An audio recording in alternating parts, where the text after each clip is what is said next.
Malam, sahabat semua. Saya minta cek sound dulu sebelum kita mulai. Tolong jempolnya, apakah suara ini kerasan atau kayak tadi agak pecah gitu ya. Tolong dicek soundnya. Mohon jempolnya untuk soundnya. Kalau kurang keras saya pakai mic. Kalau kurang terang saya akan kasih lampu lagi. Sahabat semua, kita belum akan mulai, masih 1 menit lagi kita akan mulai. Kita mau cek suara dulu, apakah suara saya terlalu pelan atau sudah cukup keras dimanapun Anda berada. Oke sahabat semua, biasa saya sebelum kita mulai, kita pengen Anda mengabari dari mana sahabat. Ada yang dari Papua mungkin saat ini sudah hampir jam 10 malam.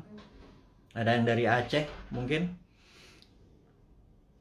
Jadi tambah lampu. Kalau tambah lampu kayaknya emang udah hitam gue ini. Jadi nggak bisa lagi gue bisa lebih terang dari ini nih. Ini masalah warna kulit, orang banyak macul di sawah ini. Jadi memang minta maaf ini, ngapunten ini, orang emang hitam ini, elek kita emang ini. Jadi yang penting suara aja deh, karena suara itu adalah informasi apa yang malam ini kita akan umumkan. Cilegon, Jember, Tangerang, apa kabar? Pontianak, Tanah Karu, Sumut, luar biasa. Sorolangun, Kolaka, apa kabar? Ada yang dari Sulawesi. Pekanbaru, wah luar biasa nih teman-teman semua. Dari Madiun, oke, alhamdulillah suara cukup bagus ya. Dari investor Santara, Jepara gimana kabarnya? Oke, Bosman, kami butuh beras. Insya Allah nih, ini menarik nih. Jadi hari ini Bengkulu, Tasik, Madura, kita akan bicara banyak hal.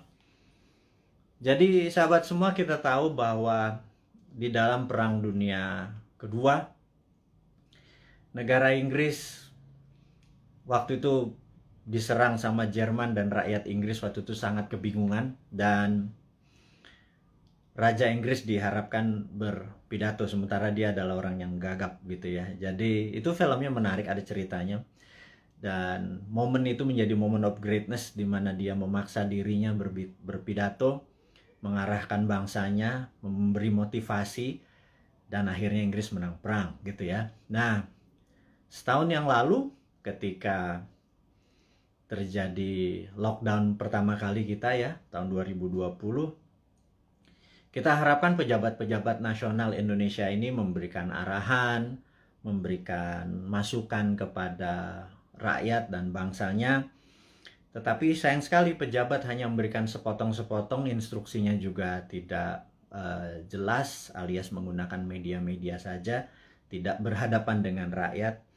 Dan kali ini pun sama, kali ini pun yang terjadi adalah di saat PPKM Mikro, dan sekali lagi saya kadang-kadang nggak ngerti dengan ala bernegara yang menggunakan banyak singkatan-singkatan itu, ada singkatan, ada istilah gitu ya.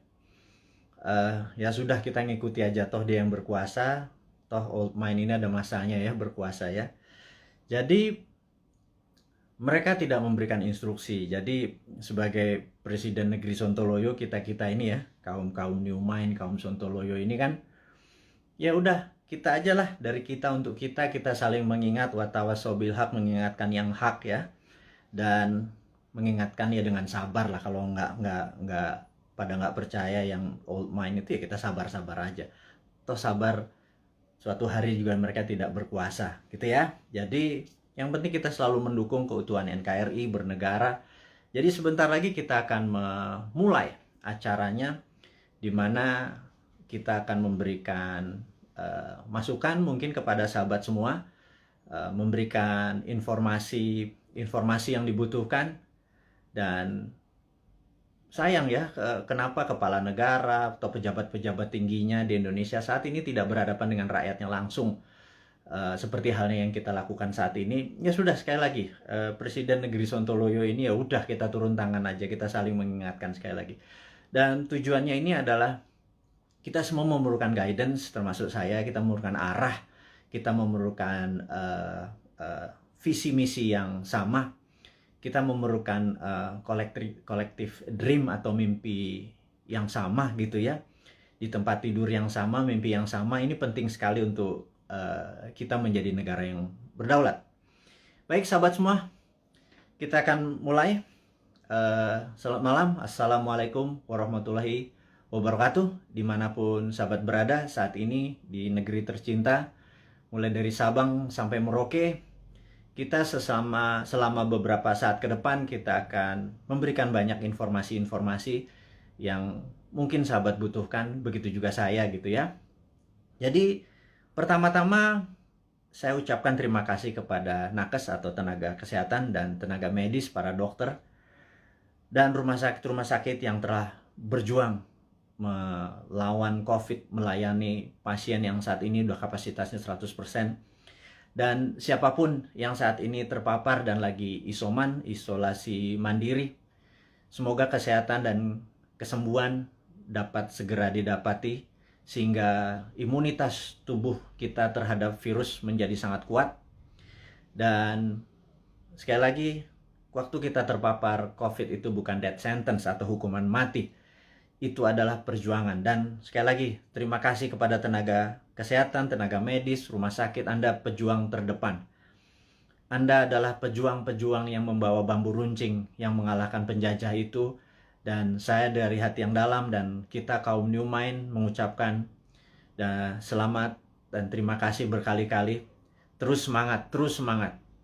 Kami bisa apa? Kami hanya bisa menerapkan protokol kesehatan di manapun kami berada dan kami mengurangi kegiatan berjumpa dengan banyak orang. Kami taat dan kita harap hal ini semua bisa terlewati. Kita tahu bahwa saat ini pemerintah lagi berjuang dengan gayanya dan semua negara juga berjuang dengan gaya masing-masing, tapi ada yang sudah lewat. Ada yang seperti kalau kita nonton Euro Cup kemarin gitu ya, agak sebel juga gitu ya, dimana mereka udah nggak pakai masker, mereka menang bukan sekedar menang dari COVID, tapi juga bola itu menjadi perayaan pelampiasan rasa suka yang setelah 1,5 tahun mungkin semuanya lockdown, dan kita masih berada di rumah dengan PPKM-nya gitu ya. Lebaran 2020 kita taat pada pemerintah untuk tidak pulang kampung, kemudian lebaran haji pun kita tidak sholat id di publik. Mendadak tahun 2021, entah bagaimana, kita juga nggak pulang kampung. Saya juga rindu sekali sama ibu saya, keluarga saya di kampung, yang nggak bisa ketemu. Dan kita taat. Kemudian lebaran haji ini pun kita nggak bisa keluar lagi. Dalam hati kita cuman berkata, kalau sampai tahun depan lebaran masih kita nggak bisa pulang kampung dan lebaran haji tahun depan kita tidak bisa berhaji, saya rasa ada masalah dengan bernegara kali ini. Udah kalian itu tidak menghadapi rakyat dengan langsung mengatakan apa yang terjadi, sudah kita tidak boleh berhaji, dan ada yang mengatakan nggak boleh berhaji masalah COVID. Rasanya enggak. Banyak yang mengatakan ini jangan-jangan masalah politik, karena kita negaranya miring ke salah satu kekuatan politik dunia gitu ya, yaitu Tiongkok. Itu kita jujur-jujur aja. Kenapa sih kita nggak menjadi negara yang tidak harus miring ke kiri, nggak harus miring ke kanan, tapi semuanya kita rangkul gitu ya. Dan nyata, ngerangkulnya tuh nyata. Kalau sekarang kan agak miring ke salah satu, sehingga kita tahu Saudi adalah perpanjangannya tangan Amerika, di mana Amerika dengan petrodolarnya atau negara petrolnya Saudi dan negara Timur Tengah dikendalikan menjadi underlay-nya terbitnya dolar gitu ya. Berarti kan dia miringnya ke sana ya. Begitu kita nggak berhaji, jangan-jangan, sekali lagi jangan-jangan gitu ya. Ada yang bilang dana hajinya kepake infrastruktur. Saya pikir lah itu mah nggak tahu juga saya apa yang terjadi di atas sana. Tapi ya mbok diterangkan gitu ya. Jangan membangun narasi pakai buzzer. Buzzer sudahlah. Udah masa lalu buzzer itu. Saat ini di DM kami di Bosman ini banyak buzzer-buzzer yang minta maaf, yang saya pikir no kamu nggak usah minta maaf sama saya karena banyak keluarga terpapar COVID juga gitu. Ternyata keluarga buzzer itu tidak tidak anti, tidak kebal COVID juga terpapar juga, dan ada yang meninggal juga. Akhirnya kapok juga jadi buzzer, kirain waktu jadi buzzer mereka tidak terpapar gitu ya. Nah, jadi udahlah, kita buzzer yang berjumlah ribuan itu nggak usah dipakai lagi. Buzzer itu nggak usah membunuh karakter-karakter orang yang ingin memberi saran ke pemerintah. Jadi saya mengingatkan bahwa pemerintahnya Pak Harto ya, banyak Pak Harto mendapat tentangan dari mahasiswa di tahun misalnya 73 di Malari dan lain sebagainya, malapetaka 17 Januari dan lain sebagainya. Tapi apa yang Pak Harto lakukan, dia rangkul angkatan 66, 67, di angkatan 73, angkatan 80, semua dirangkul dan jadi menteri-menterinya dia. Ternyata mereka-mereka yang rebel terhadap pemerintahan dia waktu jadi menteri bagus semua gitu ya. Dan jadi saya sarankan, ini bukan saya ngarep jadi komisaris loh ya, bukan loh ya, nggak gitu-gitu amat gitu. Tapi kalau ada beda pendapat, coba didengarlah. Kita nih cinta tanah air kok gitu ya. Niat kita satu, niat kita bersatu gitu ya. Jadi janganlah dibangun narasi malah karakter kita dibunuh. Bahkan kemarin ada Anti Mardigu yang menyatakan kita pro komunis, cinta PKC, Partai Komunis Cina. Orang-orang nggak akan pernah impress dengan informasi seperti itu. Terus kita membangun bala muda, dianggap kita membangun pasukan kelima seperti Partai Komunis Indonesia dulu. Membangun kekuatan petani diminta bersenjatai. Kemudian sewaktu Bosman mengambil pasukan muda, teenagers, yang berusia 14-20 tahun ya, yang belasan tahun itu yang pendidikan Pancasilanya sedikit, yang mengetahui bela negaranya juga sedikit, terus kita bangun kekuatan dengan teen camp, bala mudanya kita bangun, summer camp 4 hari kita didik apa yang kita ajarkan di Lemhanas, kita ajarin ke anak-anak, kita ajarin disiplin militer, kita menjadikan anak-anak ini adalah patriotis nasionalis. Itu dicap untuk membangun kekuatan untuk anti pemerintah oleh buzzer-buzzer. Saya pikir Anda keterlaluan gitu ya. Iya, dan saya yakin orang-orang yang menjadi sahabat Newman ini nggak pernah percaya dengan apapun yang buzzer-buzzer itu lakukan. Dan karakter-karakter kayak gitu udah kuno lah gitu ya. Anak-anak sekarang zilenial, milenial ini sangat-sangat pinter dan nggak kemakan lah sama buzzer. Anda sudahlah tobat aja lah para buzzer itu dan bersama-sama bangun narasi, jangan memecah belah bangsa gitu ya. Dan itu tadi informasi mengenai COVID. Jadi saya rasa malam ini saya ingin share sedikit tentang COVID ya.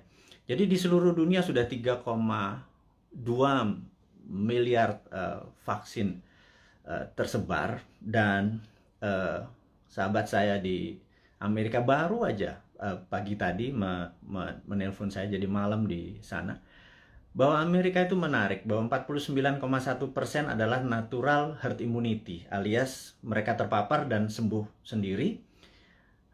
Kemudian 13 sekian persen menggunakan vaksin. Jadi kalau 49 tambah 13 mereka sudah hampir 70%, alias sudah kena herd immunity-nya. Jadi kalau 10% lagi divaksin dalam waktu 3 atau 4 bulan, kemudian Amerika sudah melewati herd immunity. Dan Eropa juga sama. Saya pernah menceritakan di video narasi bahwa pemerintah Belanda menyatakan menggunakan herd immunity, jadi benar-benar dilepas warganya, dikasih vitamin, dan sistem rumah sakit dikuatin dan dilindungi mereka-mereka yang rentan, ada komorbid dan usia tua. Dan terbukti bahwa sekarang negara-negara Eropa bahwa 40%-an menggunakan natural herd immunity, yang 20-30% pakai vaksin. Jadi vaksin minoritas, mayoritas adalah menggunakan herd immunity. Indonesia saat ini mungkin yang herd immunity berdasarkan data di bawah 10% yang terpapar dan sembuh, yang tanpa gejala dan lain sebagainya. Kemudian yang kita baru berapa persen ya, dengan kecepatan 250.000 suntik per hari, 3 tahun lagi kita mendapatkan herd immunity itu mungkin sekarang baru 20-25% yang sudah dikatakan kebal gitu ya. Jadi mencapai 70%, 80% pencapaian ini masih cukup lama. Jadi saya pikir kita ada ya, sekali lagi bukan salah bernegara lah. Keputusan kemarin tidak tepat, tetapi jangan sampai sekali lagi tahun depan menjadi tidak tepat. Kita udah 4 kali minus loh, kuartal 4 kali minus growth ekonominya, 4 kuartal. Itu sebenarnya berat nanti ya. Sekarang kita bicara COVID dulu. Jadi Tiongkok saat ini sudah mencapai 70% juga imunitasnya, dan mereka mengatakan mereka memakai vaksin. Tapi sekali lagi, data dari Tiongkok saya nggak pernah percaya utuh, karena negara komunis itu memiliki propaganda. Malah feeling saya sekali lagi, rasanya Tiongkok menggunakan herd immunity juga, alias 40% dari populasi menggunakan natural herd immunity. Mereka terpapar dan mereka sembuh, dikasih vitamin dan dikasih sarana kesehatan. Yang 30% atau 40% baru pakai vaksin, sisanya vaksinnya diekspor ke luar negeri. Jadi jangan-jangan Tiongkok sendiri pakai herd immunity natural gitu ya, dan sementara kita pakai herd immunity vaksin gitu ya. Semuanya benar. Saya tidak anti vaksin, saya sangat mendukung vaksin. Vaksin terbukti mengurangi tingkat fatality atau tingkat kematian. Jadi divaksin itu penting, tetapi lebih penting lagi kalau herd immunity natural, kekuatannya natural alami gitu ya. Nah, vitaminnya multivitamin biasa, B kompleks, B12, vitamin C, vitamin D plus matahari, olahraga, makan sehat, dan lain sebagainya. Itu adalah basic untuk meningkatkan imunitas, dan kemudian mineral-mineral dan lain sebagainya. Itu basic sekali dan semua dunia juga tahu, sehingga yang terjadi di negara Tiongkok adalah mereka-mereka yang natural herd immunity-nya. Dan ini ada yang menarik, sampai ada sebuah statement dari Anda kalau suka nonton, denger ya. Jadi kalau IG itu kan tempat pamer, jadi ada pamer kekayaan, pamer ke perjalanan dipamer-pamerin. Kemudian kalau di TikTok itu beda, generasi TikTok sama generasi IG beda. Kalau di TikTok itu Anda harus sombong gitu. Kalau IG begitu sombong Anda diledekin. Kalau di TikTok Anda harus sombong. Anda di rumahnya punya lift, bilang wah gila, rumahnya dia ada lift gitu. Dan nggak ada, bagi anak TikTok tuh biasa aja. Anak TikTok adalah anak zilenial, anak IG adalah anak milenial. Dan mereka ini adalah orang-orang yang well informed atau terinform bagus dengan dunia digital. Dan jadi sekali lagi, kembali ke masalah COVID. Jadi Indonesia memilih menggunakan vaksin gitu ya, sementara negara-negara Eropa menggunakan natural herd immunity. Oke, nggak apa-apa. Yang penting sekarang kita adalah menjadi negara yang harus terbebas dan menang dari COVID. Dan saya sangat menyarankan, ini yang saya sangat menyarankan nih, kan kita kan presiden, negara kita adalah Republik Sontoloyo. Jadi Republik Indonesia terkadang kita menyebutnya negara tetangga gitu ya. Jadi kita mengingatkan kepada pejabat saat ini, mbok jangan pakai apa-apa import gitu ya. Satu, masalah COVID ini adalah masalah import gitu ya, dari luar. Kemudian PCR dan antigennya import. Kemudian alat-alat kesehatannya import. Kemudian masker dan protection, disinfektan segala macam, mayoritas tuh import gitu ya. Kalau ada gelombang ketiga lagi, mudah-mudahan jangan. Masa kita impor terus ya, flight capital, ya miskin lah bernegara ini. Sudah sistem bernegaranya saat ini keuangannya cuma 44% uang beredar dari GDP nasional. Bisa dibayangin Singapura 120% uang beredar dari GDP nasionalnya. Korea Selatan, Jepang. Tapi nggak tahu kenapa kita cuma sepertiganya. Waduh, wahai ibu pejabat yang sering dapat prestasi, mohon dijelaskan lah. Jadi kami ini sering nanya gitu ya. Ya kalau kaum new mind nanti yang berkuasa, pasti kita bisa 1:120%. Jadi kita naikin 3 kali lipat dari uang beredar pada saat ini. Gimana kita bisa maju kalau uang itu ditahan? Yang kedua adalah pajak lah jangan naik terus. Maksud saya begini loh. Kalau Anda ingin misalnya PPH yang naik dari 10% jadi 12 atau berapa itu ya. Kalau Anda dulu kami dapat pendapatan 100 gitu, Anda pajak 10, oke lah. Kemudian Anda naikin jadi 15, tapi kami dapatannya 80 dan Anda nggak ngikut lagi untuk numbuhin. Ya kami juga nggak ikhlas kayaknya ngebayar. Jadi gini lah, kalau memang mau naikin 15%, 20% sekalipun nggak apa-apa. Tapi kalau tahun lalu kami dapat 100, pastikan tahun ini kami dapat 300 gitu. Dengan kebijakan yang Anda mendukung dunia kerja atau dunia UKM. UKM itu paling menderita pada saat ini, entah bagaimana. Nomor satu ya, kalau mau maju, kita semua tahu rule of thumb-nya untuk maju negara itu sangat sederhana. yaitu kredit selalu tumbuh di atas 15% setiap tahunnya daripada tahun belakangan. Jadi kalau tahun lalu 100, ya tahun ini 115.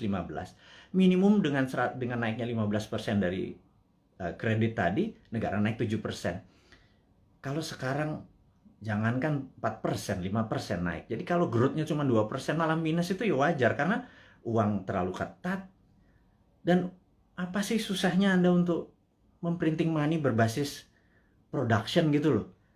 Kita udah ingatkan berkali-kali dari 2016, Bosman Sontoloyo ini mengingatkan MMT itu, Modern Monetary Theory, yang digagas oleh Michael Hudson, itu bukan isapan jempol. Kita cuman beda mazhab aja. Anda Keynesian, kita post Keynesian. China pakai sudah dari tahun 89. Amerika pakai dari tahun 71 printing money itu. Terus negara Eropa, negara Jerman pakai semua. Ini untuk menyelesaikan masalah COVID ini, ya Tiongkok pun melakukan printing money saat ini. Dan kok kita malah minjem sih? Aduh, gimana sih? 6.500 triliun loh. Itu bunganya aja udah hampir 3.300 triliun. 300 triliun kalau buat beli obat itu selesai masalahnya, gratis semua, PCR gratis, antigen gratis. Kalau PCR-nya bayar, antigennya bayar, gimana kita mau travel? Terus udah kayak gitu, dengan PPKM kita ini udah taat sama ininya, tapi semuanya bayar gitu ya. Vitamin bayar gitu ya. Terus pajak bayar, terus kita pokok nggak pernah kebayar, negara sibuk bayarin utang, terus nambah utang. Aduh, ini mau mulai dari mana? Kita nih bertanya. Jadi sekali lagi, sahabat semua, kaum New Mind, kita ingin ke depan kita menjadi negara berdaulat. Jadi hari ini yang mau diinformasikan adalah gimana caranya kita di tahun 2045 Indonesia adalah negara superpower. Udah ya, itu adalah tema hari ini. Kenapa kita bilang ada yang penting dari Bosman hari ini mau mengumumkan sesuatu, yaitu kita ingin tahun 2045, pada saat Indonesia 100 tahun, Indonesia Emas, Indonesia menjadi negara superpower, bukan sekedar negara kaya lagi, negara superpower. Kita nggak bisa tumbuh hanya 5% atau 7% seperti janji-janji kemarin di dalam kampanye. Nggak bisa. Kita tumbuh harus lebih powerful dari angka-angka itu. Terus bagaimana membuat ini berdaulat gitu ya? Oke, sahabat semua, saya ada beberapa informasi sebelum kita masuk ke topik ke sana, bahwa kita tahu saat ini negara-negara sudah kena herd immunity-nya dan kita masih belum. Dan penting untuk kita memberi informasi adalah begini. Sahabat, saya mengingatkan, kita masuk ke topik berikutnya setelah tadi ini masuk. Jadi beberapa kali kita kalau naikin informasi di IG, toto bisa hilang gitu ya. Kemudian di sosmed yang lain seperti YouTube, channel kita sering di warning, sering diperingati dan hilang. Di Facebook, jadi kita udah berapa kali hilang, terus 7 kali kita diperingati Facebook, IG, Twitter kita hilang, terus YouTube kita pernah hilang gitu ya. Dan ternyata saya baru memahami setelah algoritma teman-teman melihat dan dilaporkan, ternyata cara menghilangkannya gampang. Begitu mereka tidak ingin video atau tulisan segala macam itu, sekelompok buzzer adalah menginformasikan, melaporkan bahwa ada unsur porno, ada unsur dan lain sebagainya, sehingga pemilik sosial media yang tidak bisa berbahasa Indonesia itu pokoknya dapat laporan, terus mereka kasih peringatan kita gitu ya. Agaknya ide-ide kita ini sudah mulai menakutkan baik globalis di internasional ataupun pemikiran bernegara. Padahal kita tidak berniat untuk revolusi, berkudeta. Kita ingin negara kita utuh dan kita ingin negara kita menjadi negara berdaulat di 2045. Kita tidak tergantung pada negara asing gitu ya. Yang kita tanyakan misalnya pada saat kita taat, tapi TKA asing masuk. Anda datang deh jam 12 malam, jam 2 malam ke Soekarno-Hatta ya, pakai masker ya, sama disinfektan. Anda bisa lihat ada 300 orang, 500 orang, terus mereka nggak ada karantina. Pertanyaan sederhana, kenapa nggak dikarantina sih? Gitu aja. Segitu kuatnya pendukung mereka-mereka ini, yang saya nggak tahu pejabatnya mungkin sakti sekali gitu ya. Sehingga waktu kita peringati kenapa mereka bisa masuk, kenapa kita taat terus mereka asing bisa masuk, terus mereka bisa ikut bersama-sama commercial flight dengan warga negara Indonesia lainnya, mereka tidak bisa berbahasa Indonesia. Dan jawabannya adalah jangan macam-macam, suruh diam kau gitu ya, karena nanti kalau negara itu tidak mau invest di Indonesia, Indonesia bisa rugi. Itu kalimat yang benar-benar menurut saya, lo gila ya, jangan gitulah. Emang satu-satunya negara ngomong itu memang Tiongkok apa? Segitu taatnya gitu? Enggak gitulah, jangan berkata begitu, kita bukan anak-anak lah. Berbicara yang lebih elegan sedikit, dengan data, dengan santun, jangan membentak, jangan menghardik gitu ya. Kita bertanya juga baik-baik, ya kasih jawaban aja gitu ya, bahwa nanti kita urus, kasih yang manis lah gitu. Kita udah capek saling bentak, saling curiga gitu, udah capek gitu. Bernegara elegan sedikit, statement lah, jadi negarawan lah. Jangan jadi pedagang, mau ada cuan, ada untung segala macam gitu ya. Ya lu untung, gua kagak gitu ya, apalagi rakyat gitu ya. Itu kami bertanya gitu ya, kami dapat apa? Udah asetnya hilang, tanah air kita hilang, diambil barangnya, kita cuma dapat apa? Dapat pajak gitu. Buktinya kita tetap dipajakin tuh. Terus apa? Dari apa untungnya gitu ya? Terangin aja, ini untungnya segini. Kalau kita yang tahu adalah aset kita hilang, nikel kita gone, digantikan dengan apa gitu. 20 tahun lagi, Anda ingat, saya pernah ke Nauru. Nauru tuh negara menarik. Dulu dia penghasil P2O5 atau fosfat. Wah, kayanya bukan main. Tapi beberapa 20 tahun yang lalu Nauru kehilangan fosfatnya karena dikeduk abis. Ya sudah, sama Amerika waktu itu, dikeduk abis. Negaranya miskin, hidupnya tinggal dari pariwisata aja saat ini. Naurunya kehilangan asetnya. Anak cucunya cuma bilang, oh dulu kita menghasil fosfat ya, gitu ya. Jangan sampai anak cucu kita bilang, Eyang, dulu Indonesia menghasil nikel ya? Nikelnya di mana ya? Tahu, kita dapat apa waktu nikel itu dijual? Nggak dapat apa-apa, kita dapat virus, gitu ya. Hal itu kan susah kalau kita dijawab sama cucu cicit kita bertanya hal-hal seperti begitu gitu. Jadi kita tanya balik, kalau memang hanya didapat nikel itu kalau bisa atau produk-produk alam itu sumber daya alam. Kalau kita percaya MMT, Modern Monetary Theory, maka sumber daya alam itu bukan sebagai alat komoditi atau alat dagang, tetapi sebagai alat tawar. Jadi keuntungannya itu bukan hanya dari jualan, tetapi ada benefit lagi. Jadi di atas financial benefit, sekali lagi, di atas Anda para pejabat sekarang tuh apa-apa kan financial benefit. Kita dapat untung, dapat untung. Selalu untung dan cuan gitu ya.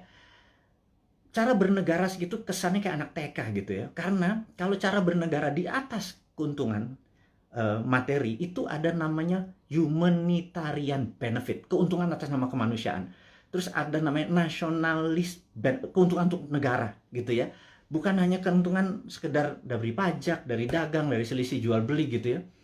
Tapi humanitarian, atas kemanusiaannya. Anak cucu kita masih benefit gitu ya. Nah, kalau kita pakai SWF, Sovereign Wealth Fund, itu asetnya masih di situ. Nikel kita masih di situ. Nah, kita mendapatkan funding dari situ untuk membangun sektor yang lain. Jadi, dana yang masuk itu untuk membangun apa? Kok kita masih ngutang? Saya bingung sekali, BUMN rugi, kita masih ngutang, aset kita hilang. Kami hanya bertanya loh ya, ini bukan ngomong terus yang dihardik lagi gitu ya. Ini hanya bertanya. Kami ini gelisah, Pak. Kami ini ingin menjadi negara berdaulat dan kami ingin terbukalah. Karena itu, karena kalian tidak berbicara selama PPKM ini, ya sudahlah. Kami aja lah yang muda-muda ini yang punya ide new mind ini yang berbicara. Terus oposisi juga nggak bicara juga. Kalaupun mereka bicara juga nggak ada solusinya. Beda kalau new mind itu selain berbicara, mengkritik, ada solusi-solusinya. Itulah membuktikan bahwa kita ini NKRI garis lucu, bukan garis lurus lagi gitu. Di atas lurus itu lucu gitu ya. Karena semuanya jadi seru, jadi lucu, jadi fun gitu. Baik. Jadi mengingat video-video kita, informasi-informasi kita tuh sering ada caranya untuk tidak bisa beredar gitu ya. Jadi toto di atas 21 tahun sehingga untuk video ini ditonton harus masukin password, harus masukin identitas yang lain sehingga tidak beredar kenceng. Jadi gini deh, sahabat semua, saya dengan ini menyatakan Anda boleh upload seluruh video Bosman. Masuk ke video Anda, masuk ke YouTube channel Anda, masuk ke sosial media Anda. Kalau Anda dapat AdSense, dapat uang dari iklan yang masuk, ambillah semua itu untuk Anda. Saya tahu ada sekarang ini udah puluhan saat ini yang menggunakan video-video Bosman masuk ke video mereka. Nggak masalah. Jadi bukannya kita bilang, lu pakai nama gue, pakai produk gue, nggak ada. Karena di sini bukan uang yang kita harapkan dari kepentingan-kepentingan video-video tadi. Video tadi adalah untuk kesadaran bernegara. Jadi saat ini video Bosman hanya ditonton 1 juta viewer per hari. Dengan Anda, sahabat semua, ada 9.000 saat ini. Kalau Anda share atau upload satu aja, apalagi semuanya ya, ada 600, sudah hampir 600 itu. Dan Anda dapat financial benefit. Saya tahu, banyak sekali ada yang pernah lapor ke saya, terima kasih Pak, saya dapat 17 juta komisi fee dari AdSense YouTube bulan ini dari video-video Bapak. Saya bilang, ambil lah, saya bilang kayak gitu. Itu Anda semua bisa benefit dari itu semua. Tapi poinnya adalah, jika suatu hari YouTube channelnya Bosman dan itu Bosman di drop atau di block atau di take down atau diapain lah, terserah. Misi-misi kita tetap tercapai. Sekali lagi, ini bukan masalah uang. Ini adalah masalah bagaimana mengedukasi supaya tahun 2024, pada saat Old Mind ini sudah di masa ujung pemerintahannya, kita bisa, ide kita diterima. Bosman bukan mau jadi presiden, gue mau jadi Lord. Jadi, nggak ada cita-cita untuk, yang penting idenya. Ganti semua ide tua itu semua. Mosok kalau si A yang jadi tetap pakai IMF, si B yang jadi tetap pakai obornya Cina. Coba aja lihat sekarang yang di etalase di 2024. Semuanya pasti begitu jadi. Tanya deh, begitu jadi, pasti pakai itu lagi. Bernegaranya taat sama Amerika lagi, takut sama Tiongkok lagi gitu ya. Jadi, oke lah. Siapapun nanti yang jadi, mereka akan bilang, Bosman, gue ambil konsep lo ya. Karena ini membuat Indonesia berdaulat. Apa jawaban saya? Ambil, Jo. Gitu ya, kalau kita Manado nih. Ambil lah, kita bilang gitu. Nggak masalah. Karena ide kita, yang penting ide kita diterima. Nomor 1 kan MMT, Modern Monetary Theory, itu adalah printing money. Jadi pasti Bappenas kita adalah orang-orang yang mendesain bernegara ini 12 lapis. Nah, sahabat semua, apa itu desain 12 lapis? Jadi misalnya kita mau buat benang atau baju gitu ya. Baju kita kainnya dari mana? Benangnya dari mana, mau pakai polyester, mau pakai katun, 100% kapas. Terus kancingnya dari mana, mau pakai resleting dari mana, ada yang pakai batok, ada yang pakai plastik, ada yang segala macam itu kita bukan sekedar ini. Dan itu semua kita biayai, 12 level itu kita biayai, nanti distribusinya kemana, pakai jalanan apa, mobilnya apa, semua akan kita gunakan produk-produk lokal, dan itu pakai printing money. Jadi printing money itu tidak bisa jalan sebelum project itu dihitung cost accountingnya, ya. Jadi John Bollard ini punya tulisan menarik, namanya Economic at War, itu bukunya. Saya ini penggila buku, jadi hari ini kita baca tentang Economic at War. Jadi di tahun 45, pada saat sebelum perang, di tahun 36 sampai 39, pada saat Amerika dan sekutu Amerika, terutama Amerika dulu belum powerful sekali, jadi negara-negara Eropa itu minta Amerika masuk.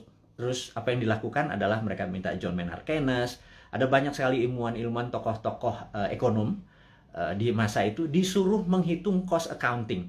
Berapa kilogram, berapa ton besi dibutuhkan, ferro, berapa untuk buat amunisi, untuk buat baju, untuk buat makan, itu dihitung cost accountingnya, untuk buat pesawat, buat tank, buat mobil, buat dan lain sebagainya, dihitung cost accounting, berapa modalnya, terus dari mana barangnya, dirinci.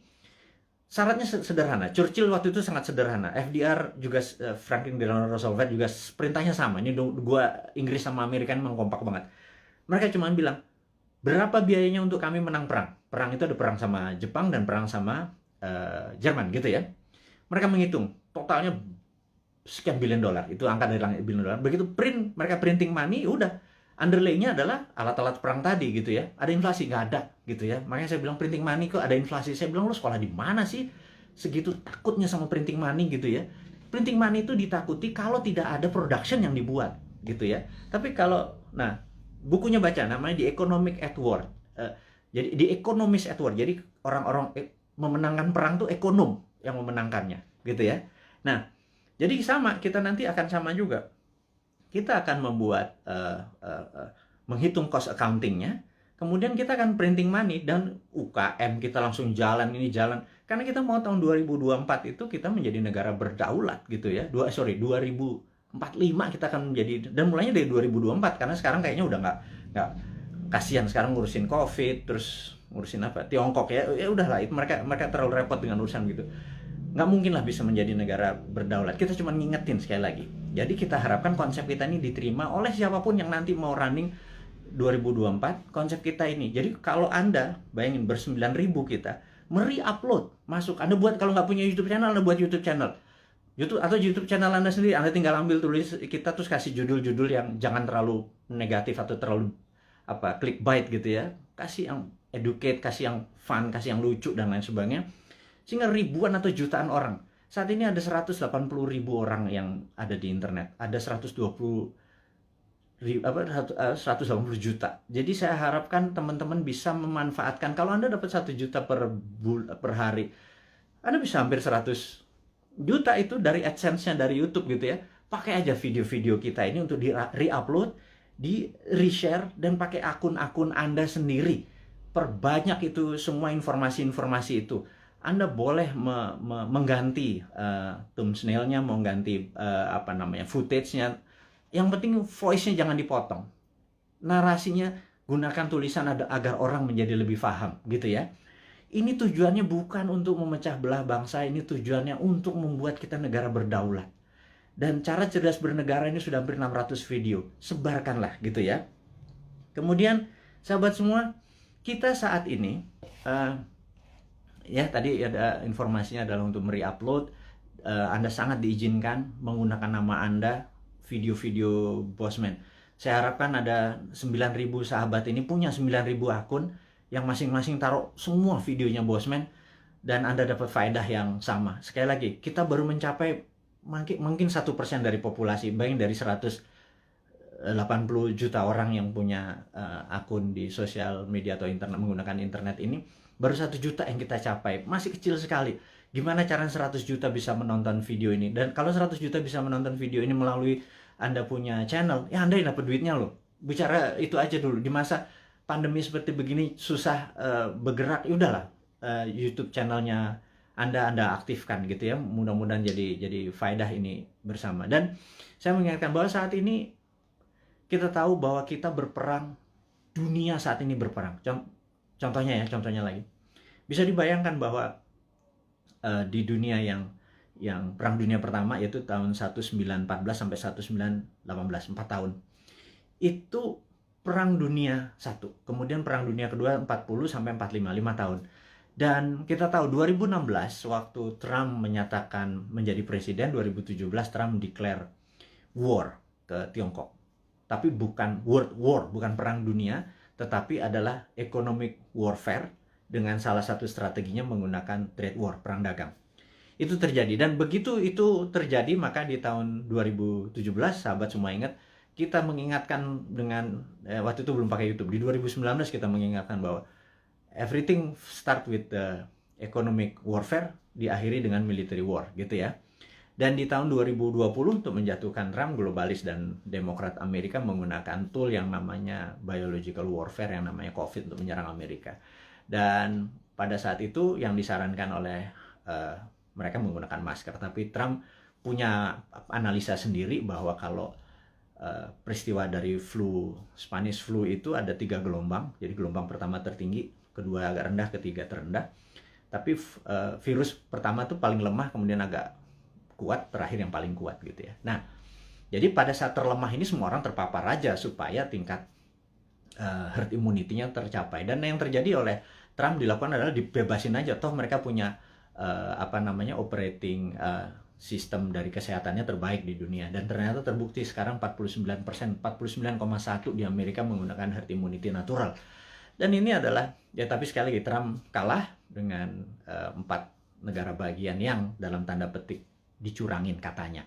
Tapi itu negara Amerika, bukan negara kita. Tapi dia adalah salah satu polisi dunia yang berkepanjangan. Ternyata Biden ini mengambil konsepnya Trump untuk masih berperang juga dengan Tiongkok. Jadi, dan itu adalah perang dunia negara. Kita nggak ikut-ikutan. Tetapi kita di dunia ini perang dengan makhluk yang tidak kelihatan, yang namanya virus corona atau COVID gitu ya. Jadi begitu dunia saat ini menjadi satu rasa dan perang bersama, inilah yang menarik, bahwa kita harusnya sudah menggunakan war mode. atau ekonomiknya at war. Jadi ekonomi itu ada 3, economic at normal condition, economic at crisis, dan economic at war. Jadi harusnya bernegara itu pakai economic at war. Sayangnya sekali lagi mereka nggak paham saat ini, old mind yang berkuasa ini nggak paham bahwa ekonomi at war tuh gimana ya gitu ya. Sekali lagi, aduh, itu kadang-kadang kita mengelus dada gitu ya, kok ya beda lagi strateginya, ya nggak pakai ngutang jelasnya gitu ya, harus berdikari, berdiri atas kaki sendiri, every country for their own, negara ngurusin sendiri. Jadi begitu kita masuk perang dunia, yaitu 2020 kemarin, 2021 saat ini kita masih dalam keadaan perang, dan WHO serta World Bank sudah mengumumkan bahwa perang ini diperkirakan berakhir tahun 2025. Jadi perang ini masih panjang, sahabat semua. Perang ini kan perang besar itu kan ada battle perang, pertempuran kecil gitu ya. Ini masih banyak di Jawa sekarang, di Bali itu masih ada pertempuran kecil. Dan kita harus memenangkan pertempuran itu untuk memenangkan peperangan. Jadi bayangin kalau kita baru selesai tahun 2025. Jadi baru sebagian yang tahun 2022 lepas sebagian, 2023 lepas sebagian, dan lain sebagainya. Nah, kalau melihat kayak gini, moodnya atau apa ya, cara bernegara saat ini tidak juga memahami ini World War III, perang dunia ketiga, karena perang benar, semua negara perang kok masih nggak declare juga sebagai perang dunia. Ini akan berbahaya bernegaranya. Jadi ya udah, kita sebagai kaum Sontoloyo mengingatkan kaum New Mind ini, Presiden Republik Sontoloyo mengingatkan kaum New Mind, sahabat semua, ini adalah war mode gitu ya. Sahabat semua, ini adalah World War III. Sahabat semua, kita harus kompak. Sahabat semua, kita harus membangun kekuatan bersama gitu ya. Sahabat semua, kita nggak usah bergantung pada negara lain. Kita bergantung pada kekuatan tanah air sendiri. Nah, gimana cara bergantung pada tanah air sendiri nih? Nah, ini informasi berikutnya mau diumumkan. Jadi sahabat semua, kalau Anda punya UKM, sekali lagi, Anda punya UKM, Anda perlu dana. Saat ini di Santara ada sekitar 2 triliun dana dengan 280.000 investor receh ya. Sederhana ya, 280 investor tuh anggap masing-masing naruh 10 juta rupiah aja untuk invest di portfolio keuangannya, mau invest di UKM Anda. Jadi kalau 10 juta dikali 280 itu 2,8 triliun. Jadi ada 2 triliun. Sahabat semua, kalau Anda punya UKM, Anda perlu dana. Anda lihat di IG, di wall IG, maka di situ udah ada informasi, kirimkan Anda punya, ada 7 persyaratan, Anda perlu uang berapa, apa yang Anda butuhkan, bisnis Anda seperti apa, dan lain sebagainya, dan kita akan review di 280.000. Dan bagi Anda yang saat ini bingung mau ngapain, bisnis baru kan susah, tapi kalau Anda punya uang, Anda join sebagai investor untuk membantu UKM. Jadi Santara adalah penghulu untuk menghubungkan si cowoknya adalah si investor, si ceweknya adalah si UKM. Dan saat ini Santara adalah perusahaan terbesar dan nomor 1 leading di perusahaan urun dana, ECF, Equity Crowdfunding, dan ini adalah kontribusi dan itu adalah kontribusi dari komunitas kita New Mind ini untuk membangun ekonomi Indonesia. Itu base-nya MMT kita kan pro pada UKM, pro pada bottom of pyramid. Jadi bukan yang piramid di atas, kita pro pada bottom of pyramid. Ini membuktikan bahwa kita bukan cuma konsep doang. Beginilah cara kita bergandengan tangan. Jadi tadi ya, nomor 1 kita re-upload, kemudian re-share apa yang kita punya informasi. Kedua adalah yuk gandengan tangan untuk membangun UKM. Karena UKM ini yang kuat terhadap masalah krisis ekonomi. Inilah yang membuat Indonesia nanti take off di 2045 adalah kekuatan UKM yang 40-50 juta itu. Tapi UKM itu mungkin kita bagi 3, ada kecil, mikro, kecil, dan menengah. Saat ini mungkin kita yang menengah dulu ya, ngapunten. Jadi kita belum bisa menolong yang mikro gitu ya, yang juga yang kecil gitu. Kita yang menengah dulu. Pelan-pelan. Tangan cuma 2. Organisasi kita masih muda gitu ya, baru 3 tahun. Tapi sahabat semualah yang bisa membuat kita bisa menolong menengah, kecil, dan nanti yang ke mikronya gitu ya. Makanya yuk gandengan tangan, kita invest di UKM. Nah, kemudian ada lagi yang kami mau umumkan sekali lagi, teman-teman, bagi mereka yang saat ini ada kondisinya kita tahu nggak stabil ke depannya, tidak ada yang terbaik daripada uang Anda ditaruh di gold atau di emas gitu ya. Jadi daripada, dan emas itu kalau pakai fisik kan bisa bermasalah. Sebentar lagi Dinaran akan menerbitkan ATM Gold. Jadi Anda bisa buka rekening, beli emasnya. Anda bisa ambil kapan saja karena ATM Gold ini kita akan ada di kantor kita, kemudian akan ada di semua mall di Jakarta dulu, dan habis itu nanti ada di semua lokasi. Kita ingin lakukan itu segera. Jadi ini semua adalah untuk bakti kita, gimana caranya kita bergandengan tangan ke depan untuk menjadi negara yang powerful. Sahabat semua, sekali lagi saya mau mereview apa yang kita dapat hari ini adalah negara dalam keadaan perang, dunia dalam keadaan perang. Saya sarankan Anda untuk melakukan hal yang sangat penting yang namanya survival mode. Anda harus survive, Anda harus sehat, Anda harus semangat, Anda terus bersatu, Anda terus berjuang mengalahkan masalah ekonomi, masalah kesehatan. Kita bergandengan tangan, kurangi gerak. Jadi pada saat Anda ada masalah dengan keuangan, yuk kita bergandengan tangan dengan Santara. Yuk nabung di Dinaran. Dan jangan banyak gerak dulu. Sabar. Jadi kita momen ini adalah segalanya. Jadi survival mode. Jadi saat ini ikuti aturan pemerintah untuk PPKM. Stay healthy. Teman-teman semua, di akhir informasi hari ini, kita ucapkan sehat selalu, semangat selalu, bersatu selalu. Gunakan seluruh kekuatan Anda untuk membangun Indonesia, terus berprasangka baik, terus kompak, dan percayalah Indonesia akan menjadi negara berdaulat di tahun 2024 mulainya, dan di 2045 Indonesia akan menjadi negara superpower. Dari saya, selamat menikmati hari Minggu. Sukses buat Anda semua. Wassalamualaikum warahmatullahi wabarakatuh.